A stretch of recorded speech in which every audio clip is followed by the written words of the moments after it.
আমার মতো এমন সূচিবায়ু আর কারো আছে কিনা, যদি থাকে অবশ্যই কমেন্ট বক্সে জানাবা।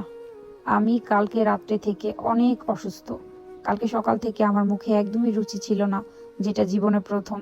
মানে আমি প্রেগনেন্ট থাকা অবস্থাতে আমি কিছু খাইতে পারতাম না, কিন্তু আমি যখন নর্মাল মানুষ তখন আমার সবসময় রুচি ভালো, আমি অনেক খাবার খাইতে পারি। আমি একজন ফুডি, আমার খুবই খাবার পছন্দ, আর এটা বলতে আমার কোনো লজ্জাবোধ নাই। আমি অনেক খাবার খাইতে পারি, কিন্তু হঠাৎ কালকে সকাল থেকে আমার মুখে একদমই রুচি নাই, আমার পানি খাইতেও বিরক্ত লাগতেছে। তো সারাদিন আমার খুব খারাপ লাগতেছিল। সন্ধ্যার পরে আমি ফিল করলাম যে আমার ফুড পয়জনিং এর প্রবলেম, আমার বমি আসতেছিল, আর অনেকবার ওয়াশরুমে যাওয়া লাগছে, অনেকবার অনেকবার 10-12 বার। তো সারা রাত আমার ওইভাবেই কেটে গেছে। ছোট বাচ্চাটারও অনেক ডিস্টার্ব হয়েছে, যেহেতু বাবু ফিডিং করে। তো মেইন টপিক যেটা ছিল, সারা রাত ওয়াশরুমে যাওয়ার পরে সকালবেলা আমার একটু শরীরে শক্তি ছিল না। ঠিক তখনই আমার বারবার মনে হইতেছে আমার সব কাপড় চোপড় ময়লা, এগুলো ওয়াশ করতে হবে।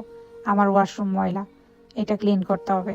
আমার কিচেন ক্লিন করতে হবে। আমার রুমের ভেতরে ফ্যানের উপরে ময়লা জমে গেছে, এটা ক্লিন করতে হবে। বিছানার চাদর ধুইতে হবে। দেন আমি কি করলাম, আমার শরীরে একটু শক্তি নাই, আমি স্যালাইন খাইয়ে একটু সাদা চাউ রান্না করে দিয়েছিল আমার শাশুড়ি মা, ওইগুলা খাইয়ে মেডিসিন নিয়ে আধা ঘন্টা পরে উইঠা পানি গরম করে আমার ছেলেকে আগে গোসল করে ফ্রেশ করে রেখে আর ফুপিকে খাবার খাওয়াই দিতে বলছি। তারপরে আমি আমার ঘরে যত ময়লা, আবার যেগুলো ময়লাও না, আমার শুধু মনে হয়েছে একটু একটু ময়লা, এই শীতের মধ্যে কনকনা ঠান্ডার মধ্যে সমস্ত কাপড় ভিজাইছি।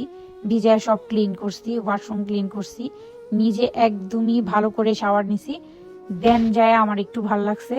তারপরে আমি আমার বাচ্চাকে নিয়ে অনেক টাইম শুয়েছিলাম, আর তখন আমার মানসিক শান্তি লাগতেছিল। তো আমার মতো এমন কেউ আছো? এটা কি পাগলামো না সূচিবায়ু আমি ঠিক জানি না। তো যখনই আমি অসুস্থ হই, ঠিক তখনই আমার সাথে এই ব্যাপারটা বেশি ঘটে। এরকম কি আরো কেউ আছো, নাকি শুধু আমি এরকম? অবশ্যই কমেন্টে তোমরা জানাবা। এর জন্য কি মানে আমার এটা কি কোনো ভালো গুণ, নাকি আমি অসুস্থ?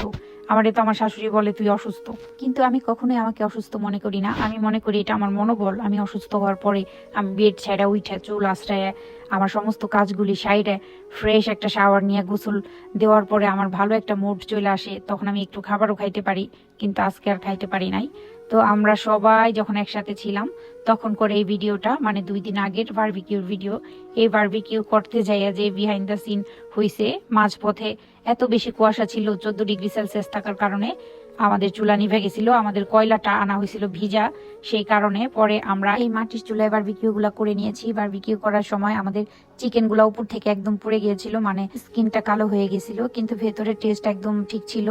আর ভেতরে চিকেনটা ওইভাবে পুড়েও নাই। তো যা হয়েছে আলহামদুলিল্লাহ, হাজার শুক্রিয়া আল্লাহর কাছে। দ্বিতীয়বার অবশ্যই বুঝে শুনে বারবিকিউ করব। এর আগে যখন আমার আব্বুর বাসায় আমরা করেছিলাম, তখন চুলা ধরানোর যাবতীয় সবকিছু আমার বড় বোনের হাজবেন্ড করে দিয়েছিল, দাদা ভাইয়া। এর জন্য আমি বুঝি নাই প্রথম অবস্থায়। এই যে দেখো, আমাদের ভেতরে চিকেনটা ঠিকঠাক ছিল, বাট উপরের স্কিনটা একদম পুড়ে গেছিল। আজ এই পর্যন্তই। ভালো থাকো তোমরা সবাই। আবার অন্য কোনো ভিডিওতে গল্প হবে তোমাদের সাথে। আল্লাহ হাফেজ, আসসালামু আলাইকুম।